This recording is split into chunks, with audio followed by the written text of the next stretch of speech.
à Zopé en prélude à la visite annoncée du président Laurent Gbagbo les 9 et 10 décembre prochains. Monsieur le ministre, toute la place vous revient.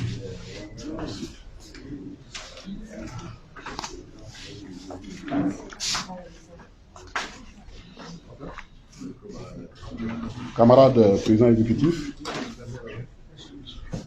camarade président de la Ligue, camarade responsable politique de la région de Lamé, camarades membres de la commission, chers amis des médias,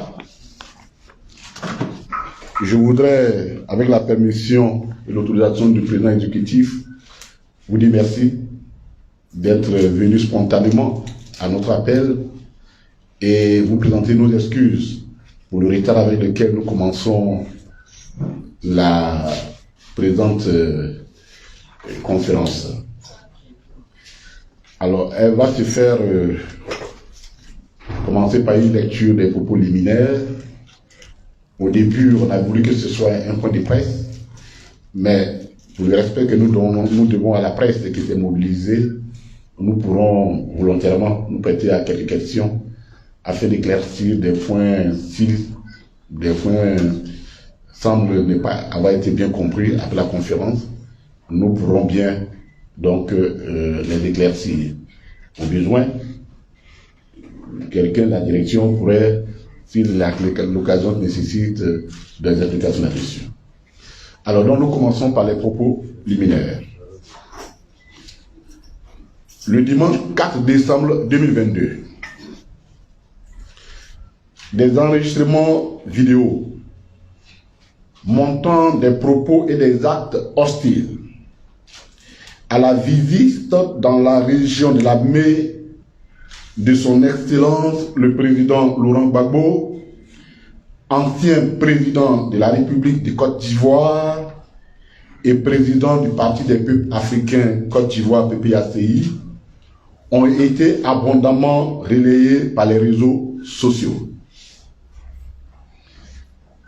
Dans la première vidéo, des personnes prétendant défendre la cause du Premier ministre Patrick Hachi ont tenu des propos dans lesquels ils affirment clairement entreprendre tout pour empêcher la visite du président Laurent Gbagbo dans cette région de la Côte d'Ivoire prévue les 9 et 10 décembre prochains. Dans cette vidéo, des propos tribalistes visant l'ethnie d'origine du président Laurent Gbagbo ont également été tenus et des menaces ouvertes ont été proférées contre une compagnie de transport bien connue en Côte d'Ivoire et dans la sous-région. Dans la seconde vidéo, l'on voit des personnes détruire avec hargne les affiches géantes annonçant cette visite. Tous les moyens ont été mis en œuvre, y compris l'usage d'armes blanches par ces personnes pour arriver à leur fin. Il y a un lien chronologique donc entre les deux vidéos, la première étant la phase préparatoire et la seconde, la mise en œuvre des décisions arrêtées par celle-là. Pour le PPACI, les propos tenus et les actes posés tels que montrés dans la vidéo sont extrêmement graves pour la cohésion sociale et ne peuvent rester sans suite de la part du gouvernement et des autorités judiciaires. Le PPACI interpelle vigoureusement le Premier ministre Patrick Hachi, chef de gouvernement de la République de Côte d'Ivoire, dont son nom est associé à ces actes, pour faire toute la lumière sur ceci au nom de la fonction qu'il exerce dans la République. Nous rappelons que le Premier ministre Patrick Hachi a été l'initiateur de la 5e phase du dialogue politique dont les conclusions sont censées rassurer nos compatriotes quant à la volonté des acteurs politiques de travailler au renforcement de la cohésion sociale. Ces discours d'ouverture et de clôture de cette phase de dialogue, marqués par la pondération, avaient été salués par tous les participants. Les actes qui ont été posés ce week-end et dont les auteurs disent agir pour défendre la cause du Premier ministre prennent le contre-pied de toutes les bonnes intentions qu'il avait manifestées à l'occasion de ce dialogue. Au-delà de ce dialogue, les fonctions de Premier ministre lui confèrent l'obligation de veiller à ce qu'aucune partie de la Côte d'Ivoire ne soit interdite d'accès à un citoyen ivoirien, surtout pas à un ancien président de la République. Devant la gravité des propos et des actes posés par des personnes visibles et identifiables sur les vidéos, le PPACI demande aux autorités judiciaires l'ouverture immédiate d'une information judiciaire afin que les auteurs et les complices répondent de leurs actes devant les juridictions compétentes. En tout état de cause, le PPACI tient à rappeler à l'opinion nationale et internationale que la visite que son Excellence le président Laurent Gbagbo rend aux populations de la région de la Mé, à l'invitation de celle-ci, lancée le 2 décembre 2021, à l'occasion de l'audience que le président Laurent Gbagbo leur avait accordée, s'inscrit dans les actes en faveur de la réconciliation qu'il n'a eu de cesse de poser depuis son retour au pays le 17 juin 2021. Ces actes partent depuis ses visites à ces 2 années, jusqu'à son enrôlement de nouveau sur la liste électorale, en passant par la participation de son parti au dialogue politique et la rencontre du 14 juillet 2022 qui a réuni au palais présidentiel le président de la République et ses 2 prédécesseurs. Par cette visite, le président Laurent Gbagbo entend exprimer toute sa gratitude aux populations de la Mé qui lui ont manifesté un soutien constant durant les moments difficiles qu'il a traversés. Dans cet esprit de réconciliation et fidèle au respect des valeurs républicaines, le président Laurent Gbagbo a adressé le 16 novembre dernier, par les soins de son directeur de cabinet, l'ambassadeur Emmanuel Aka, un courrier d'information de cette visite au président de la République via son directeur de cabinet. Le PPACI rassure donc tout le monde que la visite du président Laurent Gbagbo aux populations de la Mé aura lieu aux dates indiquées et invite les populations dont l'hospitalité est depuis longtemps établie de se mobiliser pour accorder un accueil chaleureux à celui qui demeure toujours l'un des leurs. Enfin, le PPACI appelle ses militants et sympathisants au calme et à la retenue et les invite à ne pas céder, sans aucun prétexte, aux provocations, mais de demeurer vigilants et mobilisés pour assurer le succès de cette visite. Je vous remercie.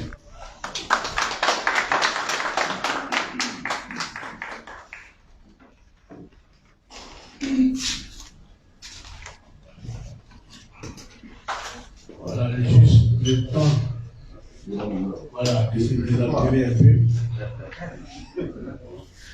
Et nous allons donner le micro aux journalistes. Je souhaite poser des questions. Est-ce qu'on peut voir des voix déjà? Si ça n'a pas été suffisamment clair. Bonjour, monsieur le ministre. Bonjour. Je suis Eddie Bibi du journal L'Inter. Alors, le vendredi dernier, des députés, des élus RHDP de la région de la Mé ont une conférence de presse où ils ont annoncé que le 10 décembre à venir, ils vont organiser une journée d'hommage au chef de l'État Alassane Ouattara au stade Alassane Ouattara d'Azofé. C'est-à-dire le même endroit où le PPAC compte tenir son meeting ce jour-là. Donc, qu'est-ce que vous allez faire si effectivement ils vont ce jour-là pour organiser une meeting? Parce que selon ce qu'ils ont dit, ils comptent faire, je mets ça en guillemets parce que c'est ce qu'ils ont dit, une démonstration de force. Donc, que va faire le PPAC? Merci beaucoup. Oui, Excellence, bonjour. Je suis Elvis Gouza, je suis journaliste, je bosse pour l'Infodrome. Moi, j'aimerais savoir, dans votre propos liminaire, tout à l'heure, vous disiez que le président de la République a été informé, si j'ai bien entendu là. Il a été informé quand? Alors, je vous réponds rapidement pour autre chose. Le 16 novembre 2022, on avait un courrier par l'ambassadeur Emmanuel Akat, sur instruction du président Laurent Gbagbo, a envoyé un courrier au directeur du cabinet, le ministre Fidel Sarasoro, le directeur du cabinet du président de la République, pour l'informer de cette visite. Voilà. Ok. Monsieur le ministre, on va répondre à la première question, puisque la seconde question a été... Ok. La réponse est simple. Nous maintenons notre manifestation. Le président maintient sa visite. Il appartient au gouvernement d'assurer et la sécurité et la sérénité des populations. Et le RHDP, c'est lui qui est au gouvernement. Car cela lui revient, s'il pense que véritablement il rend service à la nation et au gouvernement et qu'il assume ses fonctions de gouvernement, qu'il fasse ce qu'il veut. Mais nous ferons ce que nous ferons en tant que parti légaliste. Nous avons fait toutes les démarches. Le reste, on ne peut pas empêcher quelqu'un de faire ce qu'il a envie de faire. Mais chacun assurera et assumera devant la nation. C'est eux qui sont au gouvernement. Ils ne peuvent pas se comporter comme des opposants. Et donc nous irons tranquillement. Toutes les mesures ont été prises pour informer le gouvernement. Je suis surpris que c'est maintenant qu'il se rend compte qu'il doit rendre hommage au président Ouattara. Bon, ça, c'est le droit le plus absolu. Mais notre droit aussi, en tant qu'Ivoirien, c'est d'aller là où on veut et nous avons pris les mesures pour ça. Vraiment que chacun assumera ses responsabilités devant l'histoire et devant la nation. Mais cela ne peut pas nous empêcher de faire notre manifestation. Mais c'est vraiment dommage que ça vienne des députés de la nation. C'est vraiment très dommage. Voilà. Ici? Oui. Bonjour, monsieur le ministre. Oui. Je voudrais vous proposer le nouveau éveil. Monsieur le ministre, deux petites questions. La première question, est-ce qu'on peut, en l'état actuel de ce qui se passe, est-ce qu'on peut dire que cette visite du président Laurent Gbagbo se fait sous fond de tension? Puisqu'on sait que le RADP, ce même jour, a une manifestation. Si oui, est-ce qu'on peut envisager, est-ce que vous avez pensé à un plan, c'est un report de cette visite? Et puis, une question, oui, c'est une première question. On s'imagine, est-ce que l'armée peut mettre sur le bastion du président Laurent Gbagbo? Si oui, ces actes de vandalisme auxquels on a assisté, est-ce que cela démontre que vous avez perdu un peu la main dans l'armée? Merci beaucoup. On va prendre Alors, le deuxième journaliste, comme on va à fréquence de 2. Bonjour, monsieur le ministre. Je suis Lamine Koulibaly du quotidien Génération Nouvelle. Dans votre propos liminaire, vous avez évoqué les vidéos qui ont circulé sur les réseaux sociaux. Effectivement, comme vous l'avez mentionné, nous avons entendu le nom du Premier ministre qui a été évoqué. Est-ce que vous avez pris langue avec lui pour en savoir davantage? Ensuite, je vais répondre sur la question du confrère. La première question, sur le RHDP qui entend organiser un meeting le 10 dans le même stade où le PPAC doit tenir un meeting. Vous avez dit chacun assumera. Qu'est-ce qu'on doit entendre par chacun assumera?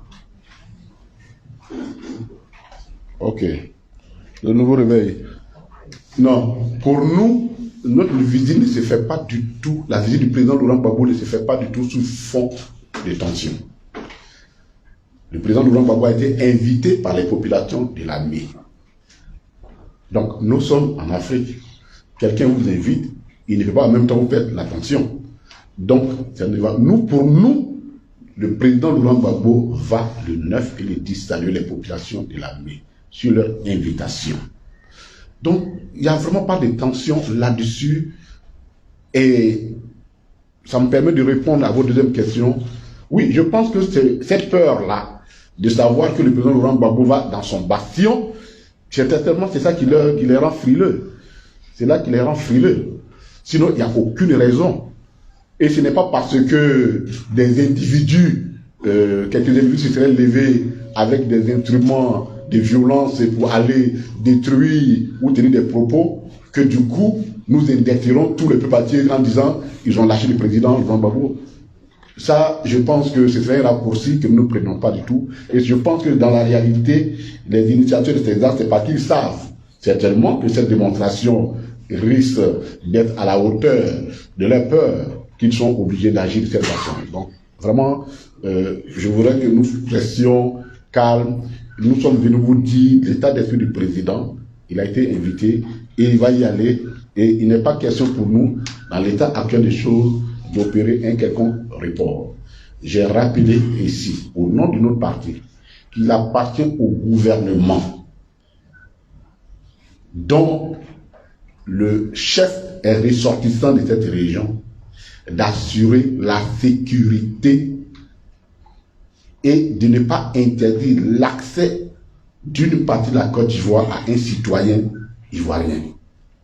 Ça fait partie de ses fonctions de Premier ministre. S'il ne peut le faire chez lui, alors il faudra désespérer alors de lui en ce qui concerne même sa responsabilité à la tête de l'État. Or, nous lui faisons confiance. Nous allons que c'est un monsieur qui est jamais assez intelligent, qui a tellement beaucoup de retenue et beaucoup de pondération, qu'il saura dire à ceux qui se réclament de lui de faire attention parce que ce n'est pas du tout une belle image pour lui. Alors, bon, j'ai répondu en même temps les passions. Pour nous, je pense que le président ne va pas pouvoir aller juger si c'est son passion ou pas. Le président va saluer les populations. Comme il allait à l'ouest, il s'apprête, les populations de l'ouest l'avaient invité, il est parti.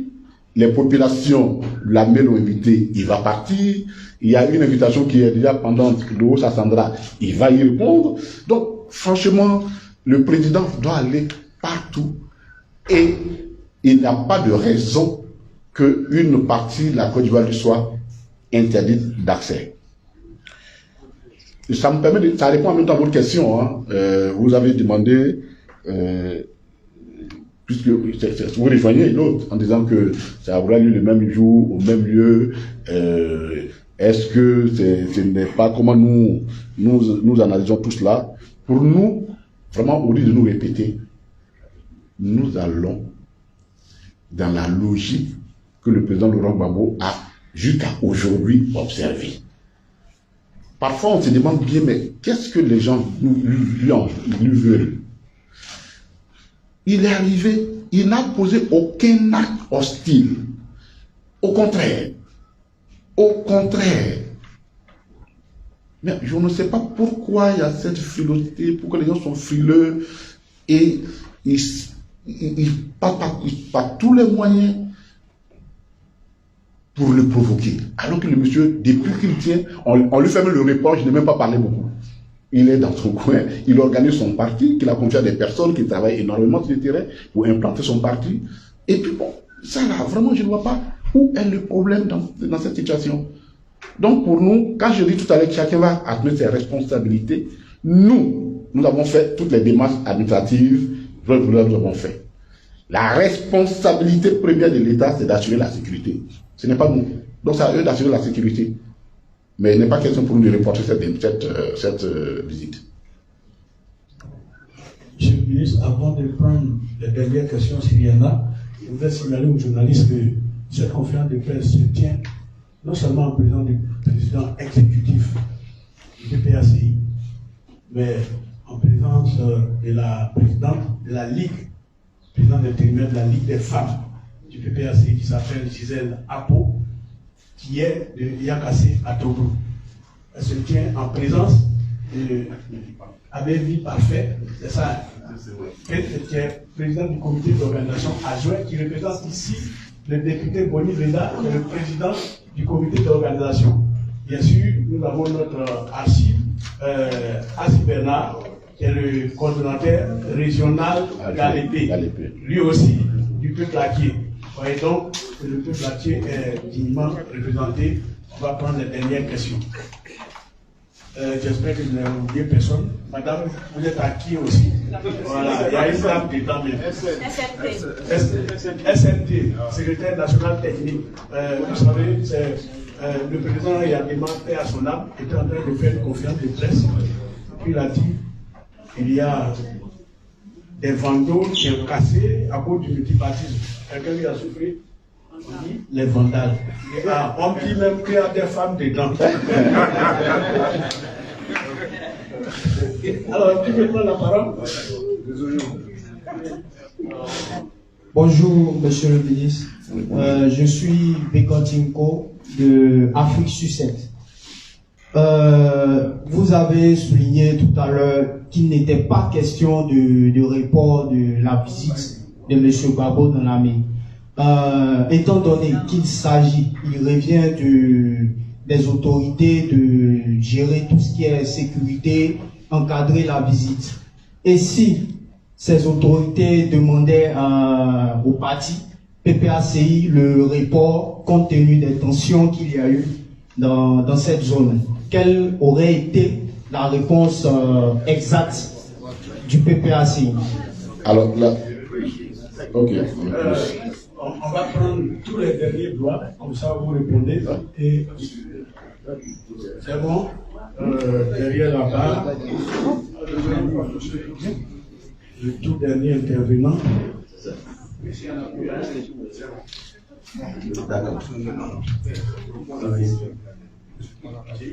le ministre Marcel Kazino du journal de Panafricain. Oui. Tout à l'heure, dans votre liminaire, vous avez dit que vous interpellez les autorités judiciaires. Vous leur demandez même de suivre. Est-ce que formellement vous avez introduit une plainte? Parce que juridiquement, je ne sais pas si au-delà de l'interpellation. Merci. Bien, c'est la dernière question. Merci beaucoup. Vous répondez à cette préoccupation et puis vous faites la conclusion en même temps. Merci beaucoup. Cher ami de Afrique 7, je tourne la question dans tous les sens et je ne vois pas pourquoi le gouvernement, les autorités refuseraient cette démarche, cette visite. Parce qu'on connaît les auteurs de la violence. Ils sont identifiés, on les connaît. Donc la responsabilité de l'État, c'est d'aller les chercher et leur dire qu'on ne fait pas ça dans une république. C'est tout simple que ça. Donc, nous-mêmes, nous ne nous posons même pas cette question. Est-ce que le gouvernement peut interdire, mais il va interdire pourquoi? Est-ce que c'est vraiment sérieux pour un gouvernement de demander à quelqu'un qui n'est pas accès dans une partie du pays? Ça n'a aucun sens. Et nous pensons sincèrement que le gouvernement est assez sérieux. La Côte d'Ivoire est assez sérieuse, elle se respecte pour que le gouvernement tombe à ce niveau. Donc nous, sincèrement, jusqu'à preuve de contraire, nous leur faisons confiance et nous disons quand même, ils ont une haute responsabilité de la fonction qu'ils occupent et ils ne peuvent pas se permettre de ramener la Côte d'Ivoire vraiment en arrière jusqu'à ce niveau. Donc, pour nous, il n'y a pas d'alternative, on ne fait même pas de calcul là-dessus. Est-ce que... Donc, on n'envisage pas de plan B. La responsabilité est maintenue, donc c'est maintenu, le réponse, elle est maintenue pour répondre à la chose. Le journal est panafricain. Oui, la justice en Côte d'Ivoire, c'est vrai qu'il faut l'actionner. Il faut l'actionner. Le procureur peut s'auto-saisir, mais nous, on peut actionner. Et je pense que nos responsables locaux ont déjà porté plainte avec tous les éléments vidéo là-dessus pour identifier les personnes. Parce que c'est important de le faire. Pourquoi? Il faut distinguer les malfaisants de la population. Parce que si vous ne le faites pas, c'est que vous jetez l'opprobre sur toute une population dont l'hospitalité n'a jamais été prise à défaut. Donc, celui qui a fait mal, c'est lui qu'on identifie et c'est lui qui doit répondre de ses actes. Donc oui, nous avons déjà porté plainte et pour que nous veillons à ce que cette plainte aille jusqu'au bout. Voilà un peu ce que je voulais dire. Alors, président exécutif, camarade président exécutif, membres de la direction, nos camarades de la région de l'Almé, nous voudrons une fois encore, notre président vous dit merci à la presse, aux médias d'être venus et de pouvoir relayer notre message, qui est vraiment un message de pondération, un message à la retenue. Ça ne... Vous savez, nous sommes dans un monde aujourd'hui qui est très ouvert et qui est accessible à tout et à tout moment. Et donc, il y a des pratiques que nous devons interdire et associer le nom d'un premier ministre aux actes qui ont été posés. Je pense que le premier ministre lui-même devait porter plainte contre ces personnes-là. Parce que la fonction qu'il occupe lui impose vraiment des responsabilités énormes. Il est le chef de l'action gouvernementale. Et il ne peut pas laisser ça passer. Le président Laurent Gbagbo qui va lui rendre, ce n'est pas un inconnu. Il a été son ministre 11 ans. 11 ans, ce n'est pas un inconnu. Et il sait les signes que ce monsieur lui portait et lui porte toujours.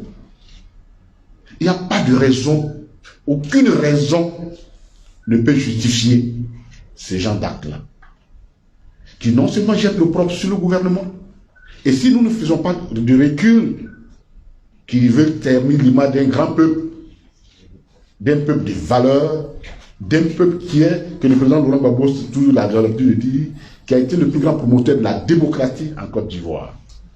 Je pense que ce sont des valeurs que nous ne devons pas perdre, et il est important que chacun, autant nous avons appelé nos camarades à la retenue, nous demandons au RHDP, nous demandons au Premier ministre, nous demandons au cadre du RHDP de l'armée d'appeler leurs militants à la retenue.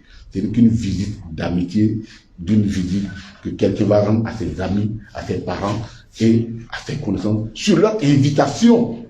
Sur leur invitation. Voilà un peu, et comme je vous l'ai dit, tout a été pris en compte. Nous avons informé le président de la République de cette visite. Le président Laurent Gbagbo ne peut pas se lever, aller dans un endroit sans informer le président de la République. Et il a fait. Donc ces actes-là, nous devons croire que ce sont des actes isolés et que le gouvernement va réagir pour pouvoir faire tomber et arrêter ces pratiques-là qui n'ont personne. Parce que dans tous les cas de figure, la visite du 9 et 10, elle est maintenue dans la région de la baie. Le président Laurent Gbagbo y sera. Je vous remercie.